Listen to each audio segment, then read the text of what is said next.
What makes you South African? Are we first black and white, or even Zulu and Afrikaans before we are anything else? Were we ever a rainbow nation? And how strong is our national identity? Let's get started.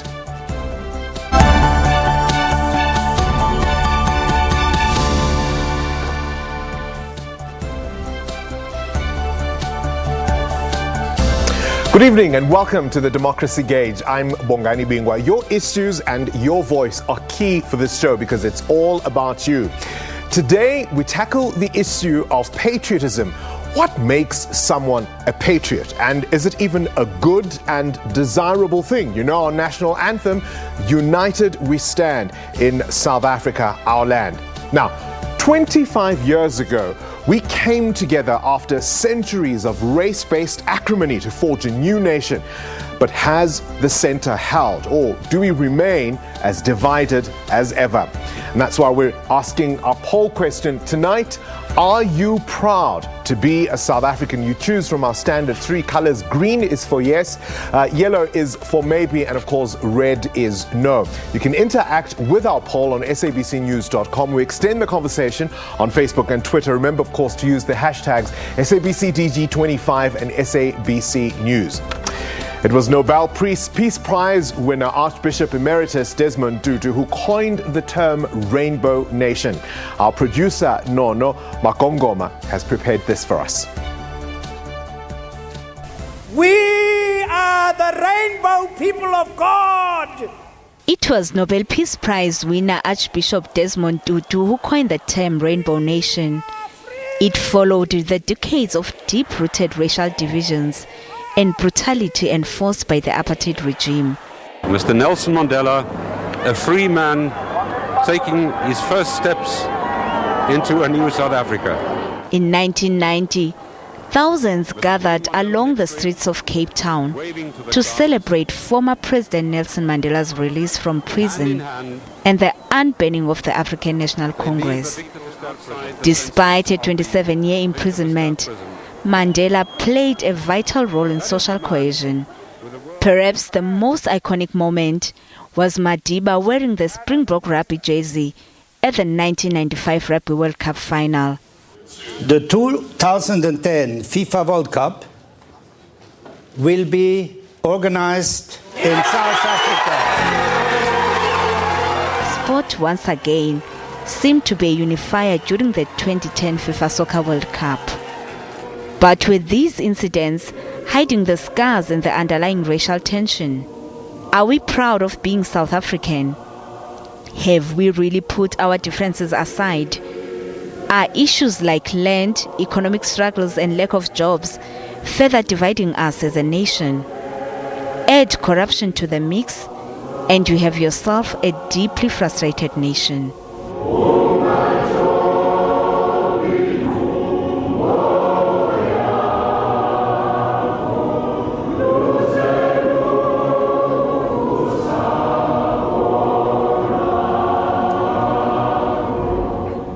Nono Makongoma, SABC News. A deeply scarred nation indeed. Well, let's introduce now Dr. William Mpofu, who's a researcher at the Wits Center for Diversity Studies at Wits University. He's in our Pretoria studios. A very good evening to you. Thank you so much for joining us for the Democracy Gauge. Dr. Mpofu, let me start by asking you this question. We forged a nation 25 years ago after centuries of race-based acrimony. Did we succeed? Are we one nation? I think the idea of one nation, a rainbow nation, was coined and uttered by Archbishop Desmond Tutu as a prayer, as an aspiration, and as a wish for the Republic. And the prayer still hasn't been answered. The wish has not been fulfilled. And the dream of such a nation has somehow morphed into a scary nightmare. What divides us, Dr. Mpofu? What divides us is exactly that. We wish for unity, we wish for rainbowism, we wish for cohesion, but all those grand dreams are not achievable where social inequalities, where dispossession, displacement, and the divisions of the colonial era are still alive.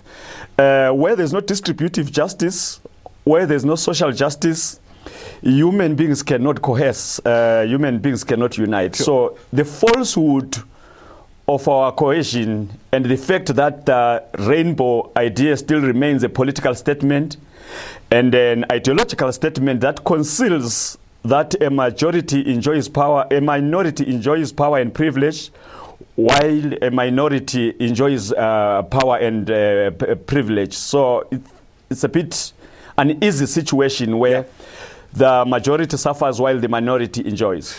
There are those who would caution, Dr. Mpofu, that whilst everything you've outlined is indeed true, it was always going to be the case for decades, really, even after the advent of democracy. The structural issues that underpinned the previous regime were going to be with us for decades yet.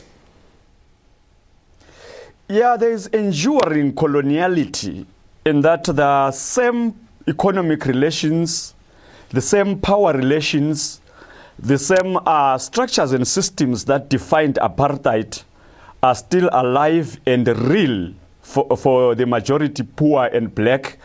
And therefore, these statements about rainbowism, about the new nation, the United Nations, remain ideological statements that are not experienced in the lives of the ordinary people on a daily basis. And that causes anger, hatred, and these passions that morph into violence now and again. You mentioned violence. Of course, one of the things that has also been an unfortunate consequence, I suppose, of our finding a sense of being South African. We've seen xenophobic sentiment being stirred by politicians. It's an election year now, and we're seeing sporadic attacks continue against foreign migrants in South Africa. So does that then suggest that even if we find the sense of belonging, it can also have ill effects?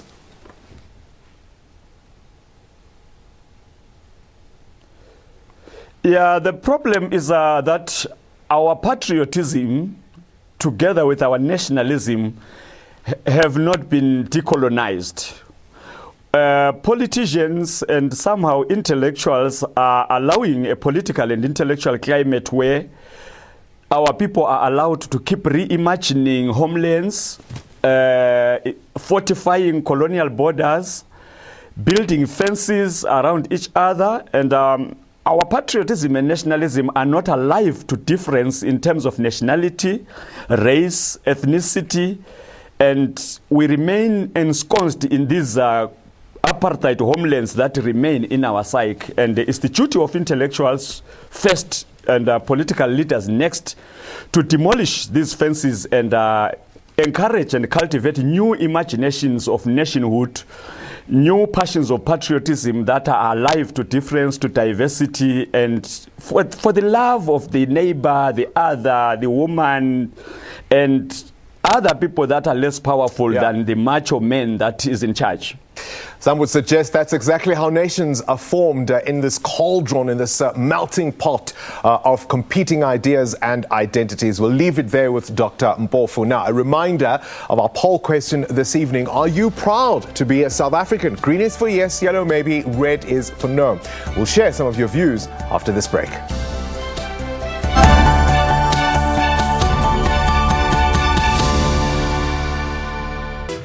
On Trains Travel, we bring you a full guide on all things lifestyle related. With so much to discover, we give you comprehensive reviews of places to visit, music, travel, and food. We also explore the arts, whether on or off stage. All this and more. Be sure to tune into Trains Travel Saturdays at 5:30 p.m. Yo, Leroy! Maziwe.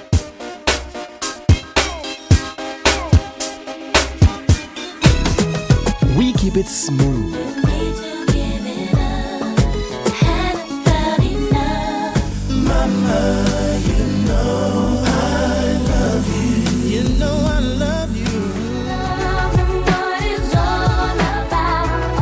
hip-hop, the whole hip-hop culture.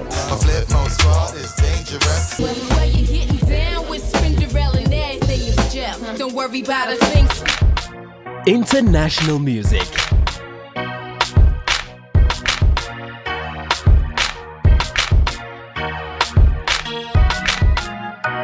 Local is lekker.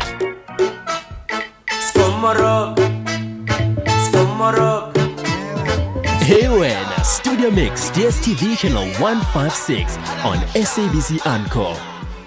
Hey, it's Reno Race. Would you like to renovate a room in your house? Then don't despair, because Metonoya, Tina and their team of helpers are on the rescue. There'll be some silliness and a lot of running. But most importantly, it's out with the old and in with the new. Joy!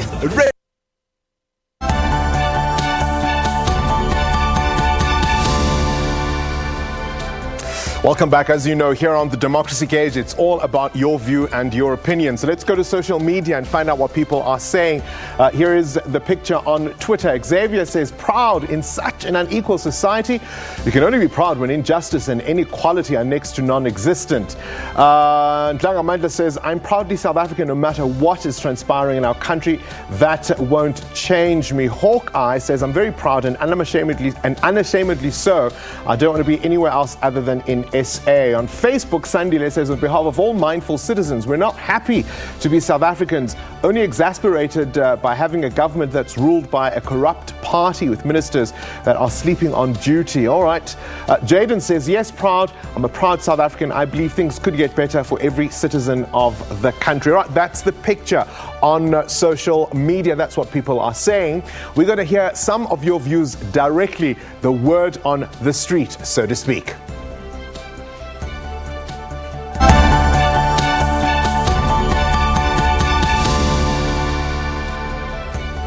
All right, the People's View allows you, of course, to interact with us and share your views. We're now going straight to the Union Buildings in Pretoria. We're joined by correspondent Sipho Stierman, who's been engaging with some folks on the ground, hearing the word on the street. Here's the People's View.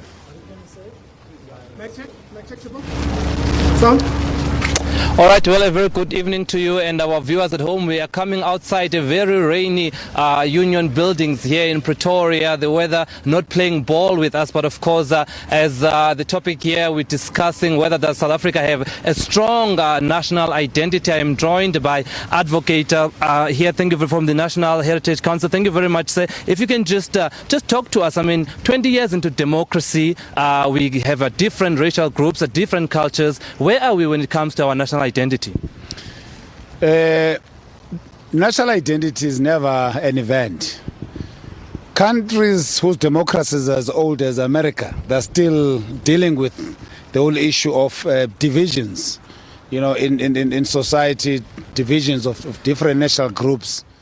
But if you look at the foundational values of the Republic, as Nelson Mandela stood here and said, never, never again shall this beautiful country experience exploitation and oppression of one by another.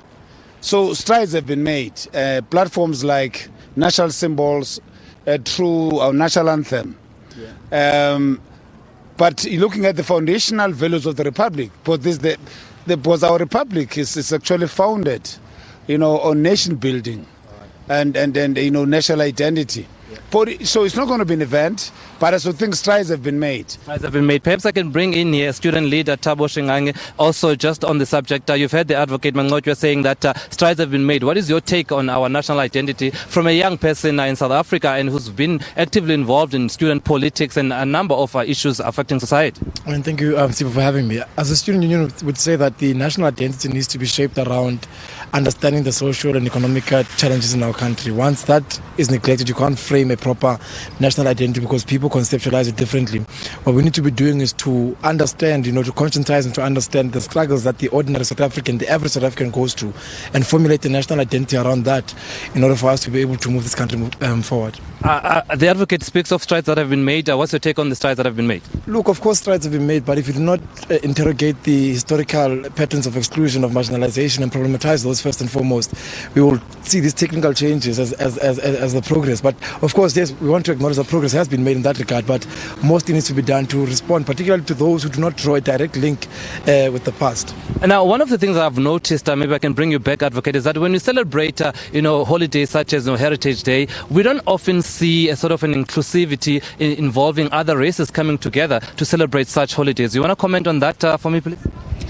I think it's important to note that public holidays are very important, but there's what is called a supply-driven approach to national identity, which cannot be, a national identity cannot just be delivered like a bakery delivering loaves of bread. Yeah. There's also to be, it should to be, engraved in communities. It cannot be just a top-down approach. Yeah. And that is why, for instance, there's issues. We need to identify what are these, stumbling blocks. Like, for instance, ethnicity, the demon of ethnicity, and the demon of tribalism, and the demon of racism, which in organizations as old as the ANC were actually established around, to fight. But as I've mentioned, public holidays are one. Taking what the young person is saying, which I think is raising a very important point, are we going to resolve class, challenges or class fault lines before we have a nationally cohesive country?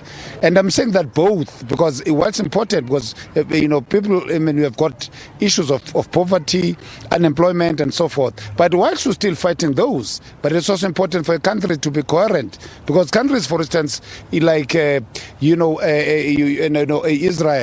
and then Palestine, they have been grappling with the whole issues of identity. Advocate, let's leave it there. We've run out of time, but thank you to you both for your contributions. And there you have it, Bongani. It's an ongoing debate as to what is our national identity as South Africans and whether it's strong or not. But issues such as poverty, economic inequalities contribute to the challenges that we still face 25 years after our democracy. And with that, it's back to you in studio. Thank you very much, Sipho Steerman. Why can't we just get along? Perhaps it's too simple a question. Now, if you want to be part of the People's View in our next show, simply send us an email, dg25@sabc.co.za. At the end of tonight's program, I will throw forward to tomorrow's topic. Now, if your name is Nomafa Mwahlodi, well, you better stay tuned because your story is coming up next.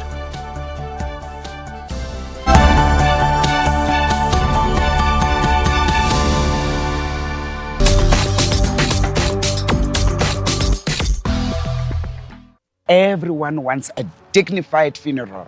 That is what a clientele funeral plan can give you. Lasting dignity. I just want my family to be there, all relaxed, not worrying about paying for anything, knowing that clientele covered everything. I would like a dignified funeral, and the rest should be invested for my children's future. Clientele funeral plans pay out in 24 hours. We will even send 200 Rand airtime. You can cover up to 13 people on one plan. Plans include grocery, unveiling, and transport benefit.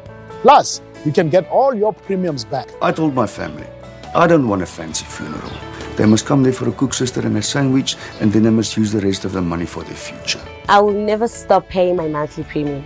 To me, paying my monthly premium is as important as buying groceries. SMS LIFE to 31043 and we'll call you back. Hey, it's Reno Race. Would you like to renovate a room in your house? Then don't despair, because Metonoya, Tina, and their team of helpers are on the rescue. There'll be some silliness and a lot of running. But most importantly, it's out with the old and in with the new. Joy! Reno Race, Wednesdays at 6 p.m. only on SABC 1. Zanzi for sure.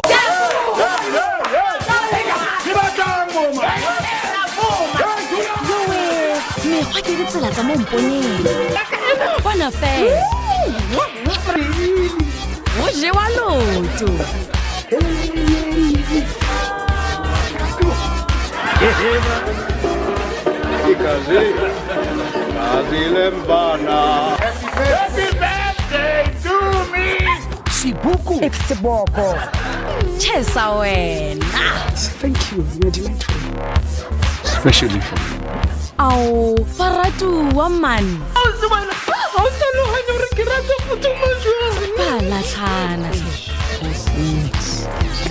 Fast. No.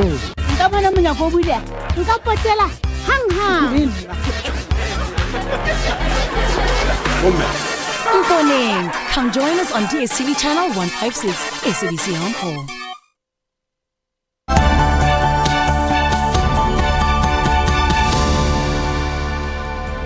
Welcome back. Through the democracy gauge, our SABC News team has crisscrossed the country trying to get views from ordinary citizens. You can catch all of that on our elections website at sabcnews.com/elections. There's our interactive map. Any of these icons will click to stories we have, of course, featured on the show. There they are, all of the pieces. And today we are focusing in the Free State. And of course, it's the story of a 77-year-old retired teacher, Nomafa Moahlodi, who comes from the area of Brandfort. She also says she had a close friendship with the late struggle icon Winnie Madikizela Mandela. Here's her story. Hona jenana la o le single e o le mohlolo hati o khona go fumana ntlo ha pele o no sa khona go fumana ntlo le single ne re ha ya officing la go ngodiswa matlo ho tla mabura tla khan suk years ama ibile selemo sa bohloko ha di 1994 ke ha our first black president Tate Mandela a khona go ema a buisana le batho ka bolokologi batho ba khona go ka ya toropong freely rona Brandfort ra bera khona le go reka re kene hantle menyakong ya dishopo ka go bane monna no keke wa kena ha o ya shopo toropo no keke wa kena ka bo menyakong gona le festere ka mo morago go a hlule mo festere no sa ntse go hlakise le tsogo fela o reka bogobe o reka ke kopa bogobe ba bokanaka ke kopa le bise festere ha o le motho o motho ke makgwa fela batho bana ba kena monyako wa short ke ne go dula strateng se le sing le Winnie Mandela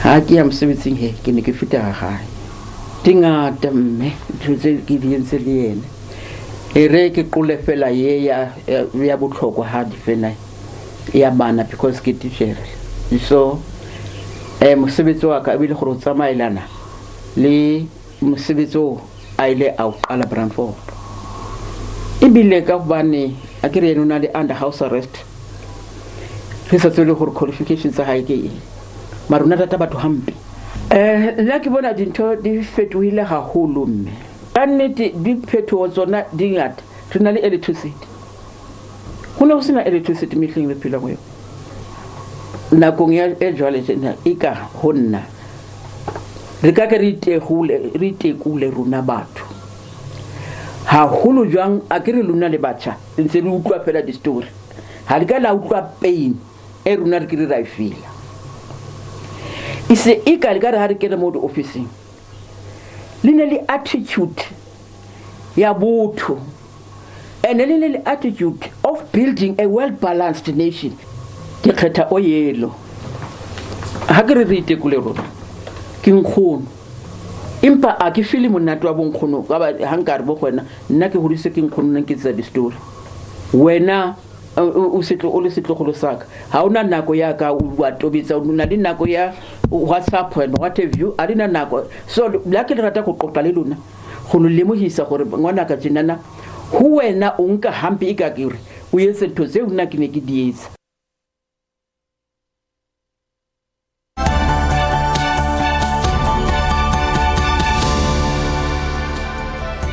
Well, every day on the show, as you will know, we return to 1994 to remind you of the build-up to that first historic democratic poll. So this day, 25 years ago, the ANC's offices are broken into during an IFP march. Take a look.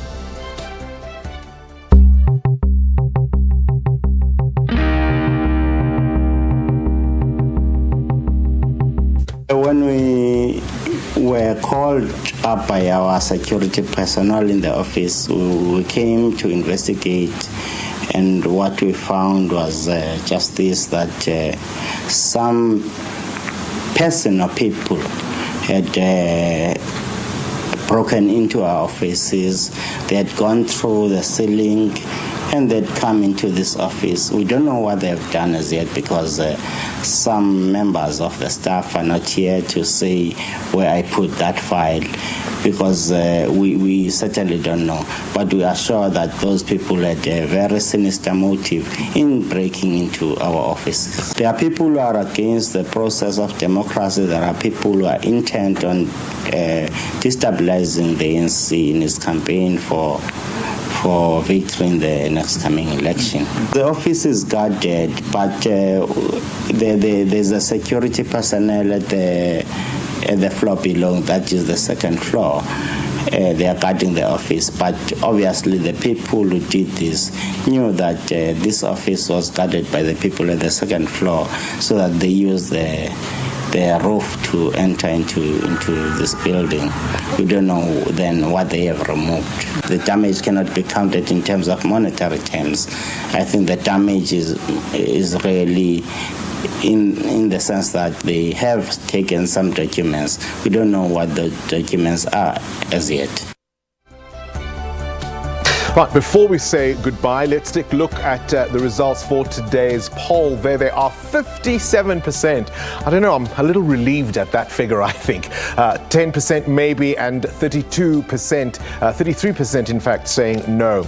Well, thank you then for taking the time to watch and participate in our show.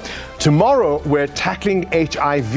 Is HIV still stigmatized? We'll be joined by someone who's been living with the virus for 22 years. You don't want to miss that. That means our poll is open for tomorrow. You can choose from our 3 colors, and of course you can watch all our features on our elections website. But until then, till tomorrow evening, ubusuku benzolo. Good night.